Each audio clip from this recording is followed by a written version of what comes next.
কেমন আছেন সবাই? আশা করি ভালো আছেন। আপনাদের সকলের আশীর্বাদে আমরাও মোটামুটি ভালো আছি। চলে আসলাম আরেকটা নতুন ভিডিও আপনাদের সাথে শেয়ার করতে। তো গতকালকে ভিডিও পোস্ট করি না, এমনিতেই ইচ্ছা করলো না। মাঝে মাঝে একটু ব্রেক নিতে ইচ্ছা করে। সবসময় ভিডিও বানাইতেও ভালো লাগে না, আর কি বানাবো এটাই হচ্ছে সবথেকে বড় ব্যাপার। কেমন জানি আরে নাক মুখ চোখ কিছুই বুঝি না, বুঝাই পাই না কোনটা চোখ কোনটা নাক কোনটা মুখ কিছু বুঝে পাই না। ভাইরাল পুতুল। প্রতিদিনই সকালবেলা ঘুম থেকে উঠে আগে নিজে চিন্তা ভাবনা করি যে ব্লগটা কিভাবে শুরু করব। ব্লগে কী কী থাকবে, কিভাবে সাজাবো। তো মাঝে মাঝে বিরক্ত লেগে যায়, যেহেতু বাসার মধ্যেই থাকি আর শহরে ব্লগ বানানো হচ্ছে সব থেকে কঠিন। কেন বলেন তো? গ্রামের বাড়িতে ভিডিও বানালে দেখবেন যে আপনি একটু নিচে যাবেন, মানে একটু ক্ষেত খামারে যাবেন, একটু প্রাকৃতিক দৃশ্য দেখাবেন। তারপর হচ্ছে রান্নাবান্না থেকে শুরু করে কাজকর্মের ভিন্নতা আছে, মানে কাজকর্ম একটু অন্যরকম, আর গ্রামের পরিবেশটাই হচ্ছে আলাদা। আর শহরে হচ্ছে একইভাবে জীবন কাটাতে হয়। আমি সারাদিনই বাসায় যা করি এগুলো ভিডিও করি, প্রতিদিনই ওই একই রান্না বান্না খাওয়া দাওয়া কাজকর্ম। এখন ইদানিং খুব একটা বাইরেও যাওয়া হয় না। কতদিন ধরে ভাবতেছি যে ঈশানকে আবার স্কুলে নিয়ে যাওয়া শুরু করব, কিন্তু কেন জানি না সকাল হলে আর সময়ের সাথে পারি না। মাঝে মাঝে ভাবি কয়েকদিন আগে তো আমি ঈশানকে স্কুলে নিয়ে যেতাম, তখন কিভাবে পারতাম, এখন কেন পারতেছি না, কিভাবে কি করব মানে বুঝতেছি না। সকালবেলা রান্না বান্না টিফিন করতে করতে দেখা যায় যে দুপুরবেলা রান্নাবান্নার টাইম হয়ে যায়। তো তখন যে কীভাবে করতাম মাঝে মাঝে নিজের উপর কেমন জানি লাগে। তো দুপুরবেলা রান্নাবান্না বসাই দিছি, আর এদিকে হচ্ছে চাদরটা চেঞ্জ করলাম। কয়েকদিন হলো ভাবতেছি চাদরটা চেঞ্জ করব, কিন্তু করা হচ্ছিল না। আজকে ভাবলাম যে রান্নাবান্নার ফাঁকে ফাঁকেই করে ফেলি। রান্নাবান্না করতে গেলে টুকটাক কিছু কাজকর্ম না করলে কিন্তু দেখা যায় যে কাজ এগোয় না। তো এই বালিশগুলো কিন্তু অনেকটাই পুরনো, হয়তো আপনারা দেখে বলবেন যে বালিশে দেখতে কেমন লাগতেছে।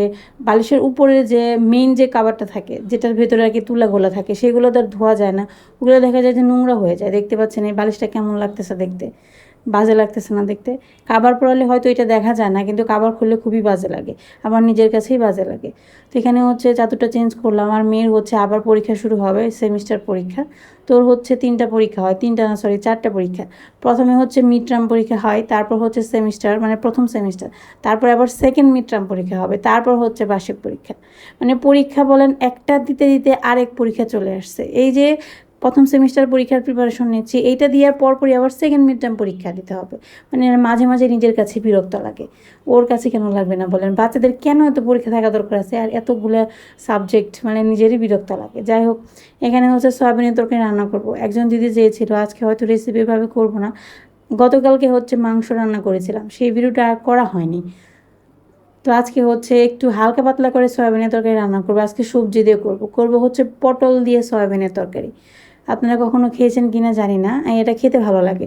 মাঝে মাঝে একটু মশলাদার খাবার খেতে খেতে ভালো লাগে না, তখন কিন্তু এগুলো খাওয়া যেতে পারে।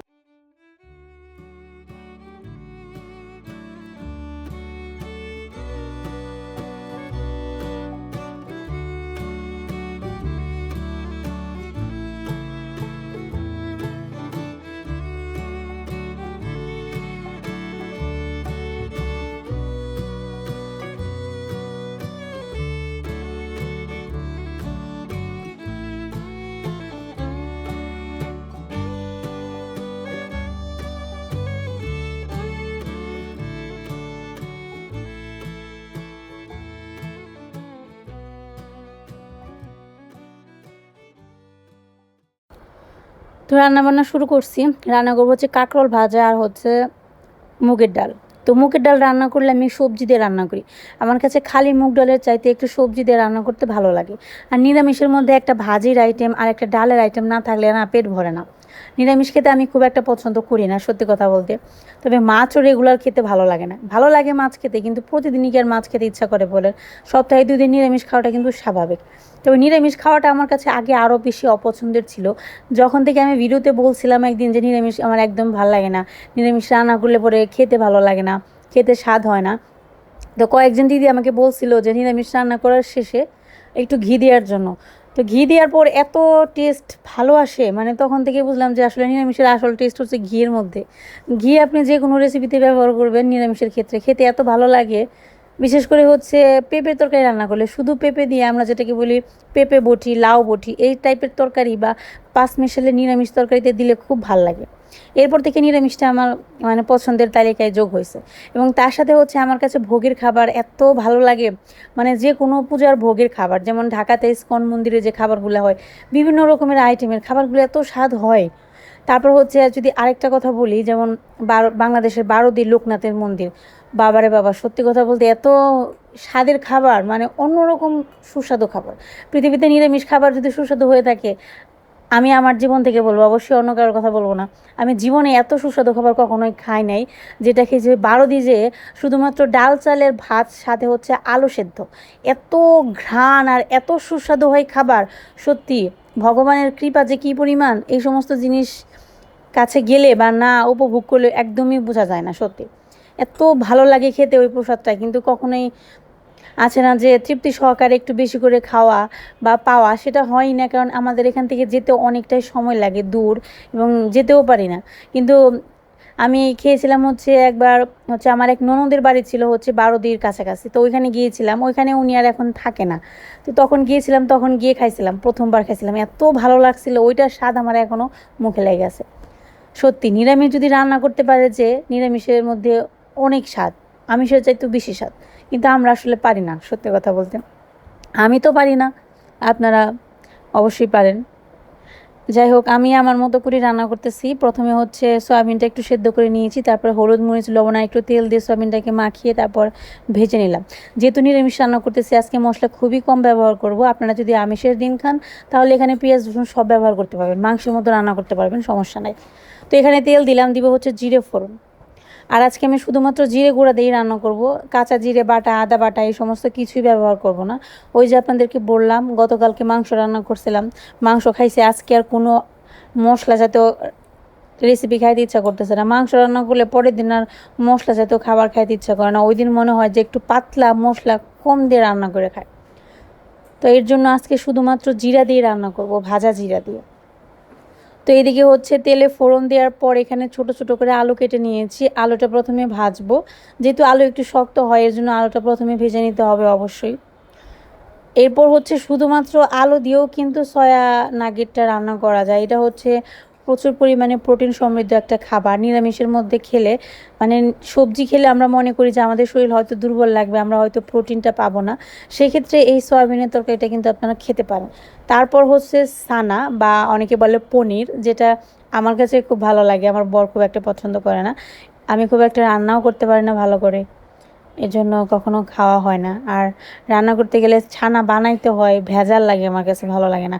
আমাদের বাংলাদেশে ছানা কিনতে পাওয়া যায় না, আমরা যেখানে থাকি এখানে তো পাওয়া যায় না, হয়তো অন্য কোথাও পাওয়া যেতে পারে।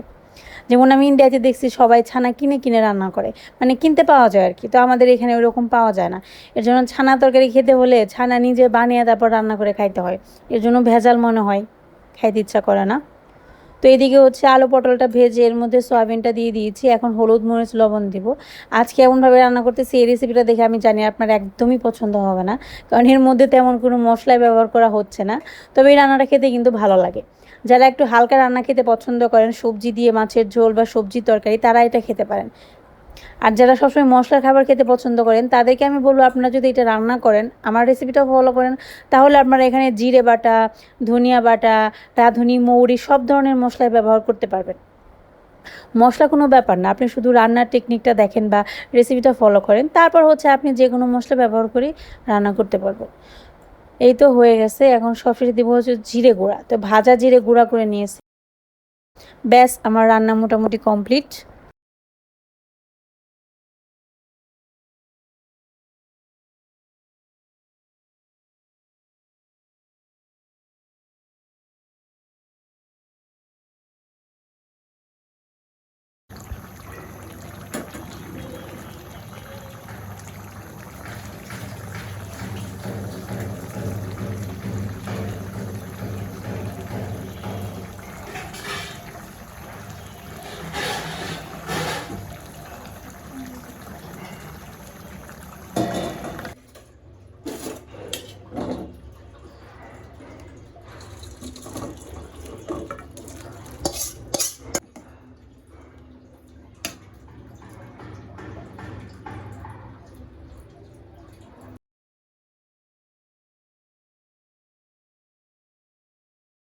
রান্না বান্না করা শেষ, এখন হচ্ছে ঈশান আর সারা দুজনে বায়না করছে ওদেরকে আম কেটে দিতে হবে।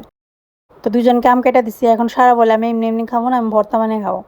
এখন এগুলো পাকা আম বলেন, এই পাকা আম কি ভর্তা বানিয়ে খেলে ভালো লাগে? তো এখানে নিজে বলতেছে আমি নিজে নিজেই করবো। ঠিক আছে করো। তারপর দেখি যে মরিচের গুঁড়ার ডিব্বা নিয়ে আসছে। আর সারা যেটা করবে সেটাকে ঈশানকেও করতে হবে। তো সারা মরিচের গুঁড়া নিয়েছে, এখন ঈশানেরও নিতে হবে। এখন ঈশানের একটা খুব ভালো স্বভাব কি আমি বলি, ঈশানকে আমি যে খাবারটাই দেই না কেন, মানে একই খাবার দুজনকে যদি ভাগ করে দেই তাহলে ঈশানের সবসময় সারারটা বেশি ভালো লাগে। মানে ও নিজেরটা রাখবে জমিয়ে, সারার ওখান থেকে খাবে, তারপর হচ্ছে নিজেরটা খাবে। তো এইদিকে হচ্ছে দুপুরবেলা এখন খাওয়া দাওয়া করবো। তো আমার ভাই, আমি, মিস্টার হাজবেন্ড সবাই মিলে একসাথে খাবো আজকে। আমার ভাইয়ের আজকে বিকেলবেলা ডিউটি, এর জন্য ও আজকে দুপুরবেলা আর কি আমাদের সাথেই খাবে। ওর যেদিন সকালবেলা থাকে ডিউটি সেদিন হচ্ছে সকাল 7টার দিকে বের হয়ে যায়, আসে হচ্ছে 3:30টার দিকে। তখন দেখা যায় হচ্ছে আমাদের সাথে খেতে পারে না। আর অনেক সময় দেখা যায় যে ডে অফ থাকে অথবা বিকেলবেলা ডিউটি থাকে, সেদিন হচ্ছে আমরা সবাই তিনজনই, মানে আমরা সবাই বলতে আমরা তিনজনই একসাথে বসে খাই টেবিলে। আসলে একসাথে বসে খাওয়ার মধ্যে একটা মজা আছে। খাবার জিনিসটা হচ্ছে যত মানুষের সাথে বসে খাওয়া যায় তত ভালো লাগে, একা একা খেতে ভালো লাগে না। কথায় বলে একসাথে বসে গেলে সব খাবারই স্বাদ লাগে, আর একা একা বসে গেলে পোলাও মাংস খান যাই খান তাহলে সেটা খেতে অত বেশি ভালো লাগে না। তো এইদিকে হচ্ছে খাবার দাবার বেড়ে দিলাম। তো খাওয়া দাওয়া শুরু হয়ে গেছে। আমার বর তো খেতে গেলে কত রকমের বাহানা যে করে, নর্মাল জিনিস ওরা নর্মালভাবে খেতে ইচ্ছা করে না। এখানে কাঁকরোল ভাজি দিস, উনি বলতেছে আমাকে একটু ধনিয়ার গুঁড়া দাও, একটু শুকনো মরিচ দাও, এই সেই কত কিছু যে বলে, নানা রকমের বাহানা আবদার। গতকালকে কপাল থেকে চিপটা পড়ে গেছে, আর যে পড়বো পড়বো বললে আর পড়াই হইতেছে না, এত অলস হয়ে গেছে আমি। এখন হচ্ছে সন্ধ্যাবেলা, সন্ধ্যা পার হয়ে গেছে, বাজে হচ্ছে 7:30টার মতো। আজকে হচ্ছে বৃহস্পতিবার, নিরামিষ খাওয়ার দিন। আজকে কি কি রান্না করছি আপনাদেরকে দেখাইছি। সয়াবিনের তরকারি, মুসুর ডাল, ও সরি মুগের ডাল, পেঁপে দিয়ে, তারপর হচ্ছে কাঁকরোল ভাজি, যেটা আমার খুব পছন্দ। এই কাঁকরোল ভাজির একটা ইতিহাস কি জানি না, আমার হাজব্যান্ড একটু পছন্দ করে না, কিন্তু আমি যে বলছি আমার পছন্দ, ব্যাস সে বাজার করলে সবসময় কাঁকরোলটা আনবে। আর আমার ভালো লাগে, আমি বেশিরভাগই ভাজি খাই। তো এখন হচ্ছে মেয়ে বলতেছে মা খিদে লাগছে, ছেলেও বলতেছে খিদে লাগছে। এখন বাসায় কিচ্ছু নাই, বিস্কিট অল্প একটু আছে, বিস্কিট খাবে না। চানাচুর যা ছিল সব দুজনে মিলে খেয়ে ফেলছে শুধু শুধু। চানাচুর আমি বাসায় রাখি কেন বললেন তো, টুকটাক কিছু একটু মুড়ি দিয়ে পেঁয়াজ দিয়ে মাইখে দিলে ওরা খায়। তো মনে করেন যে নাস্তা বানানো থেকে আমি একটু মুক্তি পাই, কিন্তু সেইটা তো হয় না। দেখা যায় চানাচুর আনলে পরে কয়েকদিনের মধ্যে সেটা খেয়ে শেষ করে ফেলায়। চানাচুরও বাসায় নেই, একটা ফলও নাই, আমও শেষ হয়ে গেছে। আম দুপুরে কেটে দিয়েছিলাম, শেষ করছে। এখন ফ্রিজ খুঁজে দেখি যে চিড়া আছে, চিড়া চিনেন আপনারা, অবশ্যই চিনেন চিড়া। তো সেই চিড়া এখন ভাজি করতেছি একটু লবণ আর তেল দিয়ে, একদম মচমচা করে ভাজি করব। তো এটা কিন্তু খাওয়া যায়। আর এটা আমি সেদিন একটু পেঁয়াজ আর কাঁচামরিচ দিয়ে মিক্স করে ভাজি করলে এত মজা লাগে খাইতে, আপনাদের এক সময় এই রেসিপিটা শেয়ার করবো। তো এখন চিড়াটা ভাজি করতেছি দুপুরবেলা, সন্ধ্যাবেলা খাবার হিসাবে আর কি, স্ন্যাক্স। এখানে একটু লবণ ছিটে আইছি। তারপর হচ্ছে এই যে ভাজি করা হয়ে গেছে, তারপর হচ্ছে একটু তেল দিচ্ছে, দেখছেন লাল লাল হয়ে গেছে, এটা মচমচা হয়ে গেছে। তো এটা এখন নামিয়ে ফেলবো। আর হচ্ছে সারার জন্য করছি। ঈশানটা যদি ধরেন ছোটো বাটিতে দিই তাহলে তো সেইটা ওর মুখে যাবে না, সব ফেলে যাবে অন্য জায়গায়। আমার মোবাইলটা ইদানিং এত ডিস্টার্ব করতেছে, ফোকাস নেয়ই নেই কোনোভাবে। এখানে হচ্ছে সারার জন্য দিতেছি। চিড়া ভাজির একটা গুণ কি জানেন, খুব একটা বেশি খাওয়ার দরকার হয় না, অল্প একটু খাইলে, তারপর একটু জল খেলে দেখবেন যে পেট ভরে গেছে। মানে অন্য খাবারের চাইতে আর কি খাওয়া একটু সুবিধা আছে। তো এটা হচ্ছে ছেলের জন্য দিব, ছেলের জন্য একটু বড় বাটি দিলাম, কারণ হচ্ছে যে ছেলে খাওয়ার সময় খায় কম, নিচে ফেলে বেশি, যার কারণে ওকে ছোট বাটিতে দিলে সেটা আর মুখে যাবে না, সবকালে নিচে পড়বে।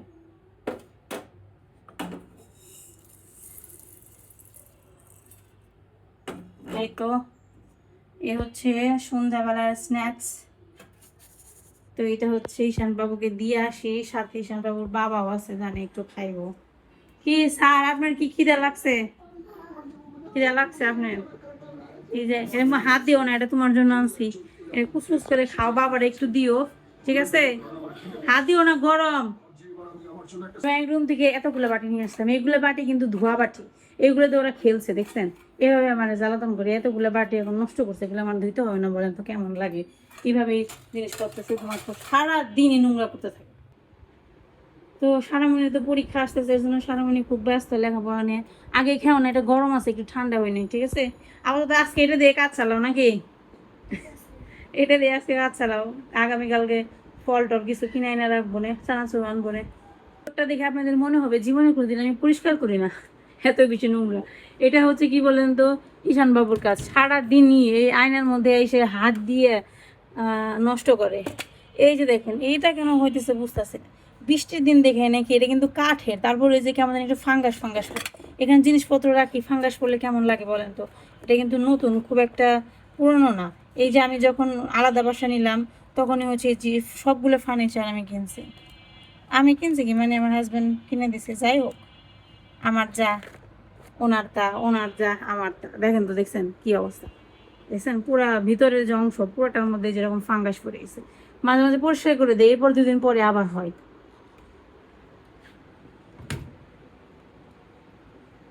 তো আমি এখন হচ্ছে টিপ পড়তে আসছি। এখন যদি না পড়ি তাহলে আর খেয়াল থাকবে না পরে। বিয়ে হওয়ার পরে একটা কমন কি মানে কমন একটা জিনিস কি চেহারার ক্ষেত্রে যেটা হয় আমি মনে করি, বিয়ে হওয়ার পর আপনি টিপ না পড়লে আপনার কাছে মনে হবে যে কি জানি একটা দিই নাই, কেমন জানি একটা খালি খালি মনে হয়। টিপ আর সিঁদুর, সিঁদুর দেখা যায় আমি অনেক সময় পড়ি না, বেশিরভাগই মনে হয় পড়ি না। কি বলে তো, স্নান করার পর আমি তাড়াহুড়া করে হচ্ছে কাজকর্ম শুরু করি। তো এই অনেক সময় খেয়াল থাকে না, কপালে টিপ পড়া থাকে, ওইটা নেই, সারাদিন ঘোরাঘুরি করি। গতকালকে মনে পড়ছিলাম কিন্তু রেগুলার তো অনেক সময় হয় না পড়া, তখন দেখা যায় আর এগুলো লিকুইড সিঁদুর তো দেখা যায় উঠে যায়, থাকে না। সারা মনে এরা বলছে কি যে চিড়া খাওয়ার সময় একটু ফুদিয়া খা, ও ফুদিতে যায় পুরোটা ফালিয়ে দিছে নিচে বিছানার মধ্যে। এত জোরে ফুদিলে হবে না, তো হালকা উড়ে যাবো, আস্তে আস্তে ফুদিতে হয়। কেমন হয়েছে, মজা না খেতে? একদম কসকসা, তাই না? চানাচুরের বিকল্প হিসেবে খাইতে পারো।